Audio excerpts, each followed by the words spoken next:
Hey everybody, it's Brian. This tutorial, I'm going to answer a lot of questions that I get. This isn't going to be on any specific language, it's going to be on actually all the languages. If you go to my website and you just go to contact, you'll see that I actually am fluent in a lot of languages. And I get a lot of questions about, you're only 40 years old, how did you get fluent in this many languages? And some people are like, only 40, you're ancient. Other people are like, well, you're just a youngster. I'm 60, 70 years old and I'm writing code.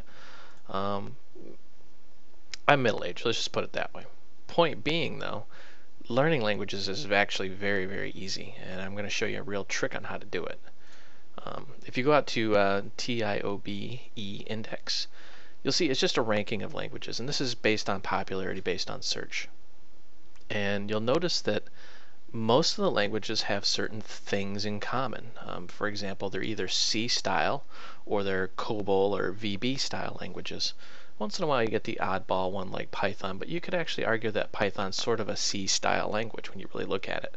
You'll notice that C is quote unquote the most popular, followed by a Java, Objective-C, C++, C#, PHP.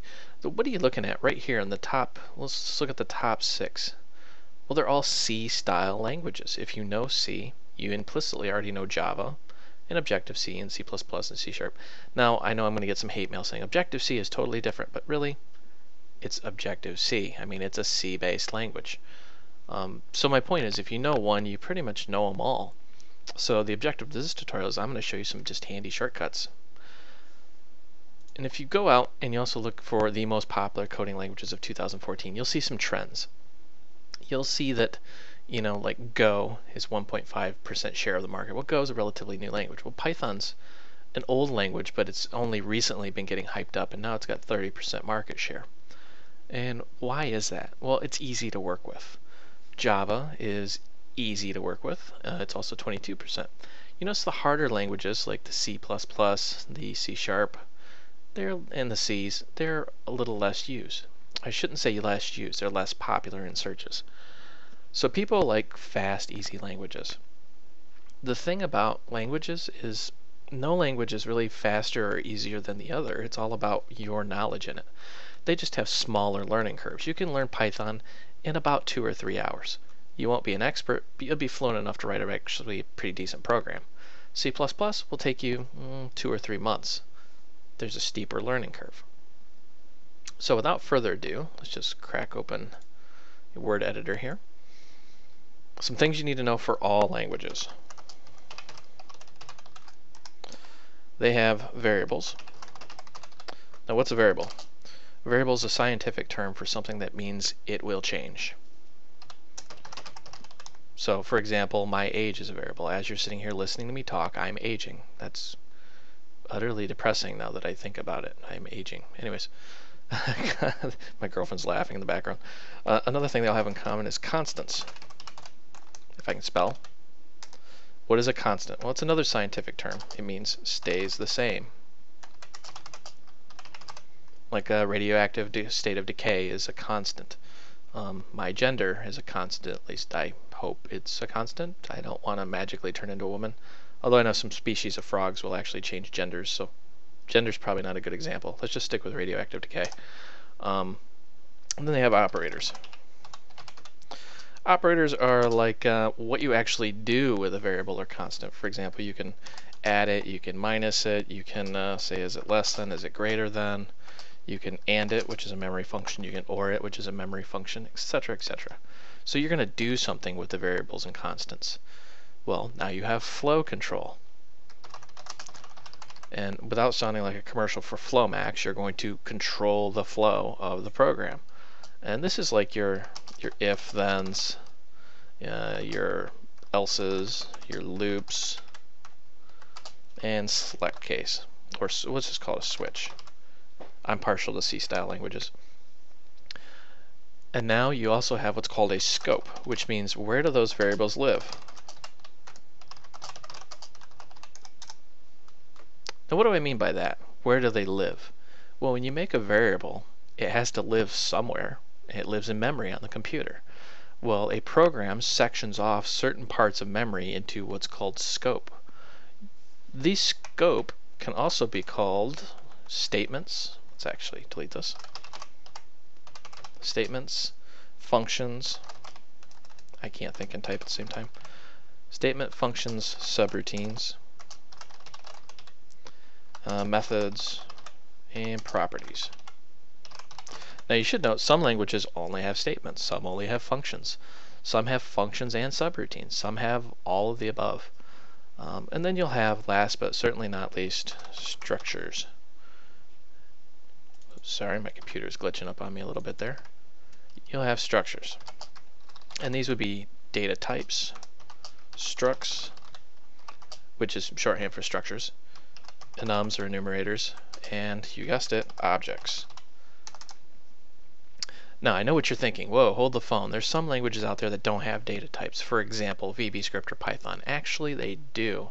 They just shield you, the programmer, from having to learn them, which is why Python is a very easy language to learn. Because you don't need to know the difference between a long, short, a decimal, a single, a double, wide, long. You just know that it's a variable. Whereas C++, you actually explicitly have to state it. So that's the basic foundation of every programming language on the planet. They all follow these basic principles. Some have more bells and whistles than others, some don't. For example, C++ versus the .NET framework. At the very core of the .NET framework, it's actually written in C++. It takes the C++ runtime. Now, the difference between C++ and .NET is you have a massive library behind the .NET framework. That's why it's called a framework, where C++ is a language. So it's not fair to compare the two, and that's where a lot of people fall short. For example, people go, well, Java's a better language because it has X, Y, and Z. No, Java is almost identical to C++, just without pointers, but it has a gigantic framework. So it's more, I shouldn't say it's more, it's a better comparison to compare Java to .NET because they're both frameworks. But as a language, C# versus Java, they're basically the same. Once you know one, you pretty much know the other. You just have to learn the language, which is working with structures, data types, objects, etc., etc. So what we're going to cover here is, if you look at this, you'll notice that most of these languages are C-style languages. And then you have some oddballs like, your COBOLs or your Visual Basics, and they have like a VB syntax. We're going to cover the foundations of these in this tutorial. If I can get my computer to, there we go. So we're going to do the C style first, because it's my favorite. Everybody has a favorite. And let me digress here a little bit. My first language was not a C language. People have watched my tutorials and they see there's a ton of C++. C++ was my first language attempt. Notice I said attempt. I actually did not learn C++ first. I bought a book, I read it cover to cover, didn't understand it. Read it cover to cover again, did not understand it. Tried reading it cover to cover and ended up throwing it literally through a wall. I hated that book. It did not make sense. So then I switched to Visual Basic, and it made sense. It clicked, because it read like a story. If you're hungry, then go to the kitchen. Well, I learned a lot of bad habits in VB, and then I went to Delphi, which is Pascal, which is kind of a mix between a C and a VB style syntax. Eventually I did land back on C++, and it was much easier because I learned the fundamentals that I'm about ready to teach you. Alright, so a C-style language will have a comment. A comment typically starts with a double slash. Comma is strictly for your benefit. Basically means, hey, you can write notes to remind yourself what you did. When you declare a variable or even a constant, you'll have to give it a type and then a name. Now what's a type? A data type would be like an integer or a string or something like that. Now sometimes you have to do a little magic, like you have to put the word const, or actually constant, in front of it to tell it that it's a constant variable. But in the end, I shouldn't say variable, it's a constant type, meaning it'll never change. So you'll have to declare a type and a name. Next thing you need to do is get into, well, you guessed it, flow control. And we'll just do the basic if statement. So it's if, parentheses, and I'll just do caps, that way you can really see it. If then, and then statement. And then notice the semicolon at the end. So that is a one-line statement. You're just doing an evaluation. If, and then something, and we're just going to say x. If x. X could be true, x could be y plus 10, I don't care. If something, then do something else. This is an if-then statement. You can also break that down into scope.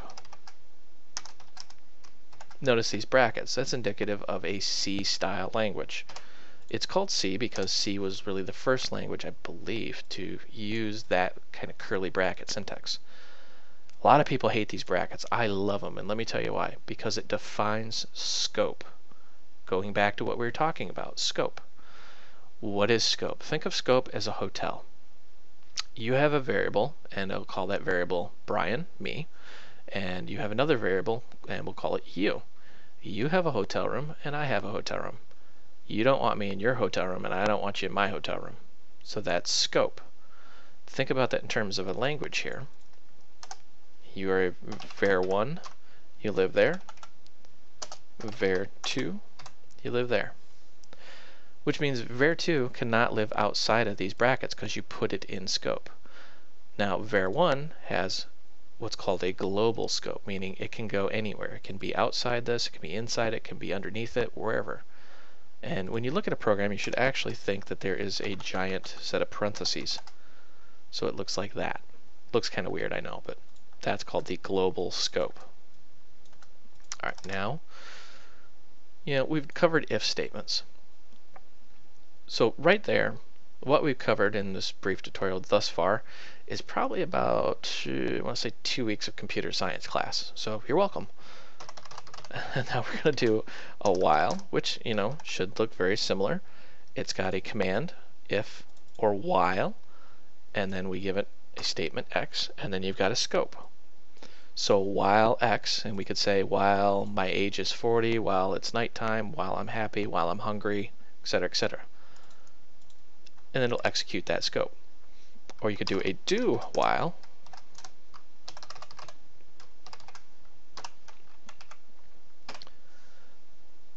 Now what's the difference between while and do while? Well, while will say evaluate it, then execute it, where do will just execute it and then evaluate it. So you could say you're sad.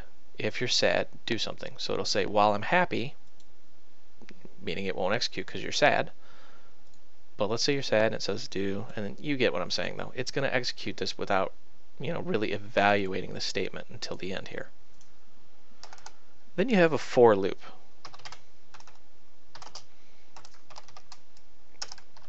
Pretty much same thing, and this is typically broken up with those semicolons, and we'll say x equals something. X is less than or greater than something, and then you're going to increment or decrement. Looks like ancient Egyptian algebra, I know, but it's actually very easy syntax. You're just going to say for, and then some variable, because it's going to change, equals some value.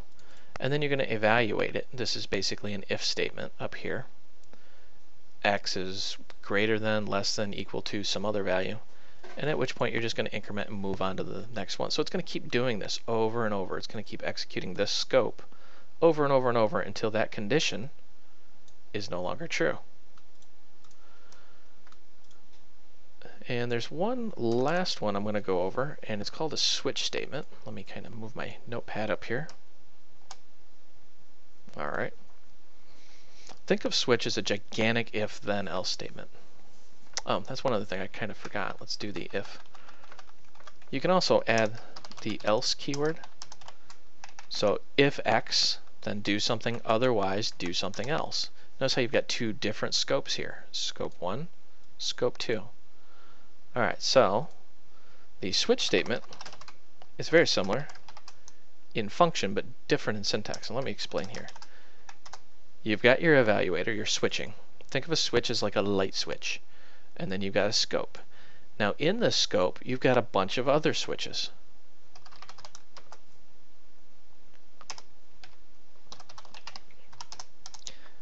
Can you see a pattern here? Oops, if I could type right.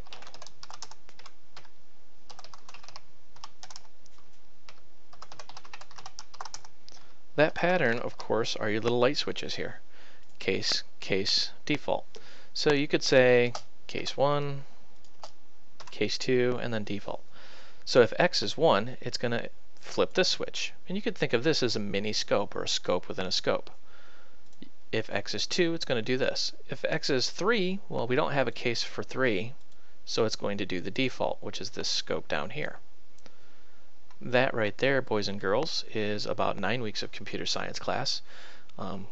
Pat yourself on the back. You now know the fundamentals of every C-style language on the planet, which would be C, C++, C Sharp, Java, PHP. Python's very similar. The real difference with Python is they don't have these brackets and they use indentations for scope. But like I said, you can pick Python up in about 2 or 3 hours. All right, so now we're going to move on to the COBOL style or VB style languages. We'll say VB style languages. Now a comment is usually just a single quote.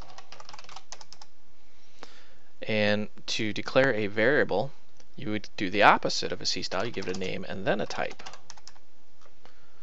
Sometimes you have to do a little magic in front of it, like say dim for dimension is what it stands for. And then we'll say name as, and we'll say string, something like that. So it depends on which language. Some languages are different, but just know that you got to do a name and then a type. If-then statements are incredibly easy. If, let me do capital letters so you can really see it. If-then, and then you'll do something. And there's just an invisible scope at the end of this. You can also do if, then, and if. Let me kind of break that up a little bit. And you would just do something in here. So you can see how you're building scope. And you would have, of course, whoops, my keyboard's not want to cooperate with me. Else and if, so now you got dual scopes. So you have if, some evaluator like x.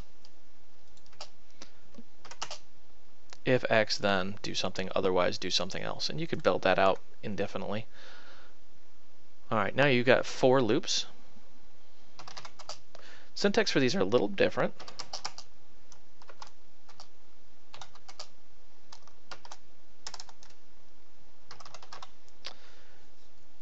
But you notice the basic structure. You got for, some variable equals some value to some value, then do this. And in modern languages, they have a for each, which is called an iterator. Basically, you have a list of things, and you could iterate through them. But we're not going to really go over it because it doesn't really exist in all languages, and it's drastically different in most languages. All right, so we got the for next, and then we're going to do the do while.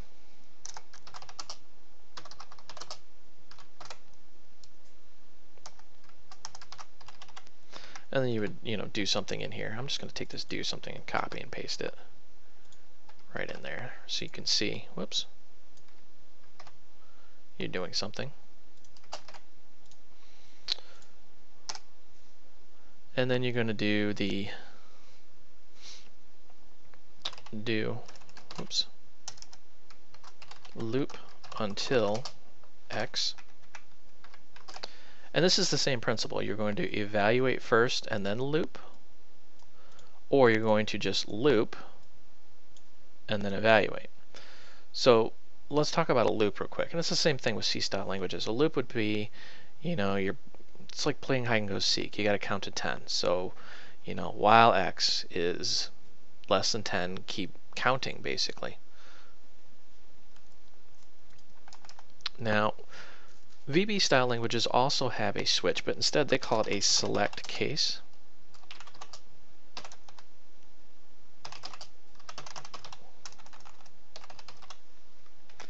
And then you'll just have your cases in here. You'll say case 1,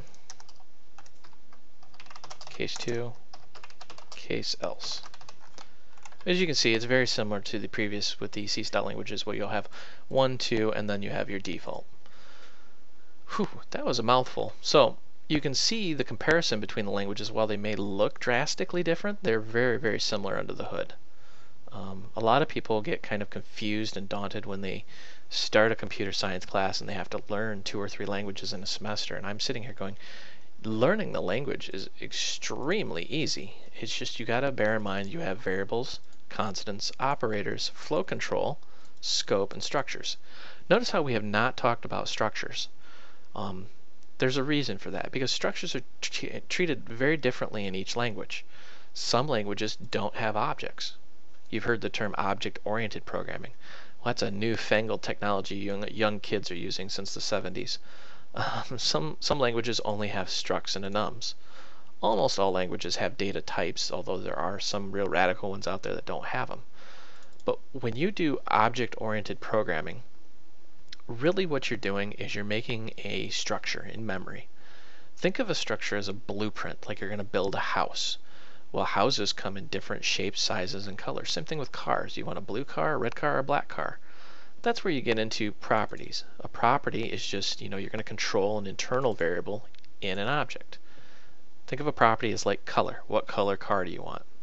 Now you understand what a property is, and you understand how an object works. Now, an object, and let's actually just kind of go through here.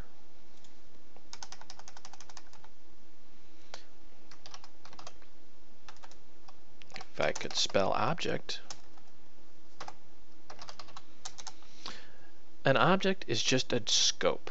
That's all it really is. We've talked about scope, and we're just going to say the simplest form of object is called a class. And we'll give it a name, and then it's got some type of scope. Now I'm using the parentheses with the C style because it's easier to see where the scope is. You got your start of scope and your end of scope. Now in here, you could say void test.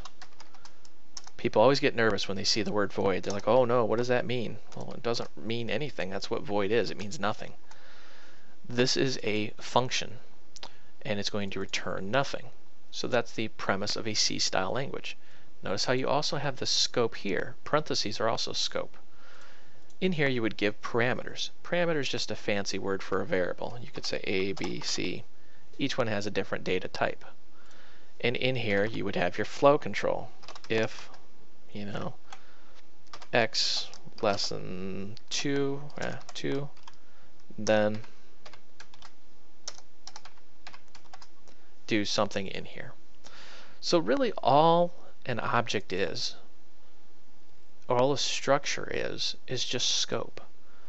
For example, you've got this class, and we'll call it class, let's call it cat. Now, you can take this class and make a new class and call it dog. Does the exact same thing, has the exact same function inside of it, but they're two totally separate scopes, meaning they're two totally different parts of memory. They do two totally different things. That's called object-oriented programming. And when you get into object-oriented programming, it's very simple. It's very easy. Everybody says you need a high-end math degree to program. You really don't. You're really saying things like cat dot meow or dog dot bark. It's really all you're doing.